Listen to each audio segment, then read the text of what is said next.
তো হ্যালো বন্ধুরা, আবারও একটা নতুন ব্লগ নিয়ে চলে আসলাম। দেখো আমরা আজকে বাড়ি চলে যাচ্ছি। এতদিন গুয়াহাটিতে ছিলাম, আজকে মানকাচর যাব।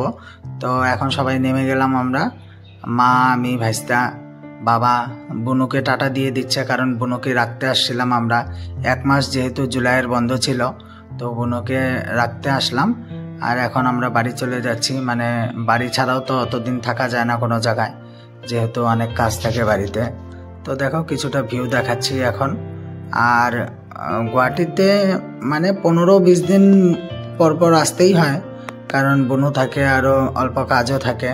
তো আমরা যাচ্ছি বাড়ি, বাট জেঠু আর জ্যাঠাতো বোন আমার, ওরাও আসতেছে। তো ওদের সাথেও দেখা করব, ওরা আজকের ডেটেই আসতেছে।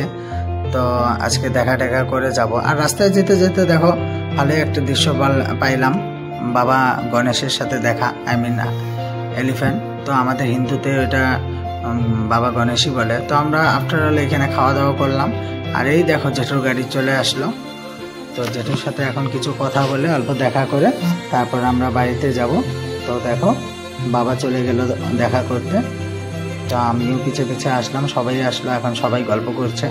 তো গল্প করা হয়ে গেলে তারপর আমরা আবার রওনা দিব।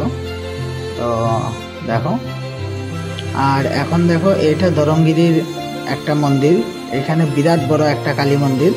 এখানেও একদিন এসে তোমাদেরকে সব ডিটেলসে বলবো মন্দিরটা কখন স্থাপিত হয়েছিল, কে করেছিল। বিরাট বড় একটা কালী মন্দির, মানে রাস্তার একদম পুরো ধারেই একদম দেখতে পাচ্ছ তোমরা মায়ের মুখটা কত মিষ্টি। তো একদিন আমি এসে ভালো করে ভিডিও করব তোমাদের সাথে।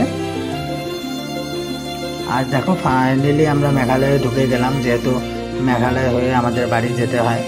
তো রাস্তাটা মেঘালয়ের খুব সুন্দর, কিন্তু আঁকা বাঁকা অল্প, এর জন্যে মানে বমিটা হয় কারো কারো। তো আমরা তো ড্রাইভ করি, আমাদের হয় না, বাট মা কেউ তারপর মেয়ে মানুষগুলোই বেশি হয় আর কি। তো দেখো এখানে পেট্রোল ভরে নিলাম, আর এখন আমি আবার গাড়ি চালাচ্ছি। তো ফাইনালি ঘরে চলে আসলাম। বাড়িতে আসার পরে একটা শান্তি আলাদা লাগে। তো ভিডিওটা কিরম লাগলো তোমরা বলে দিও। টাটা।